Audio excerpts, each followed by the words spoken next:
Hello everyone and welcome to a new video from your Overwatch. I'm Eddie the Chump and today we've got a little bit of a news roundup for you. And our first item is actually really quite exciting. Now on Reddit, a user called Karahe posted up an interesting change to the Control Center map on Lijiang. Now currently there are two versions of that map available in the game. A standard live version and the Lunar New Year version. Now these obviously have some cosmetic changes between them, but the most interesting change is that on the live version, the one that will revert back to playing after this event, a new piece of furniture has been added to one of the side rooms. As you can see, instead of a standard chair, a new wheelchair has been added.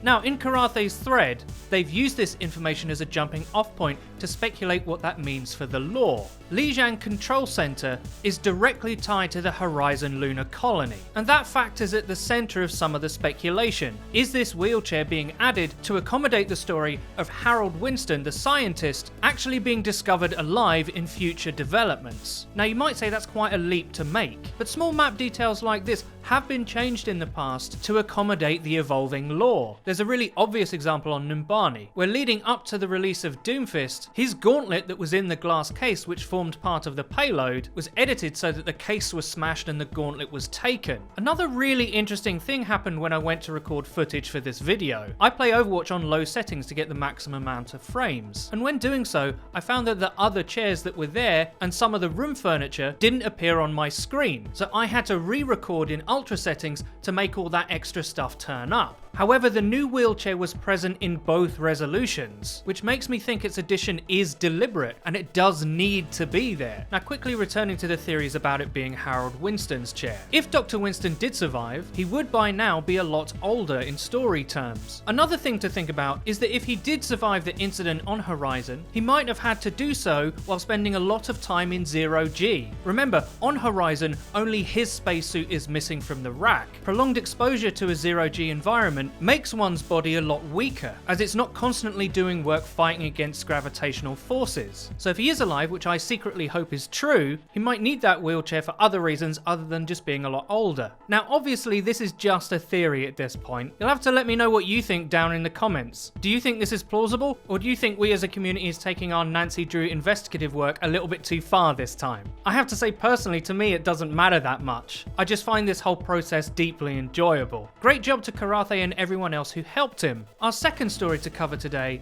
is a really cool fan concept for added mobility for Ana. This was drawn by an artist called Hige Roman. I hope I got your name correct, sorry if I didn't. Now a lot of Ana players will tell you that she's a wonderful hero, but for a character that's supposed to be a sniper, she's not the best at getting herself into those sniper-like positions. Even in her reveal trailer, she was shown to be in a place on Anubis that she can't actually get to in game. What Hige did is give her a concept for sticky pads. In the drawing, he outlines how it would work. She can stick to walls for 5 seconds, she can do this up to 3 times, and she can use all her skills and fire normally when on a wall. So kind of like Spider Ana. Now he does add in some restrictions. After Ana has done this, she has to touch the floor before doing it again. And also he suggests that she can't stick to ceilings or floors. Now I really like the idea of giving Ana added mobility, but you'd have to think that being stuck to a wall would make her quite an easily focusable target. You could use this to evade a ground threat pretty well, but I wouldn't really want to jump onto a wall, leaving the protection of my tanks and shielding, try and heal and do my job, only to have an enemy Widow or McCree be like, thank you very much. You'd certainly have to be really disciplined with it. Perhaps you could add the feature that Ana can just instantly drop whenever she wants.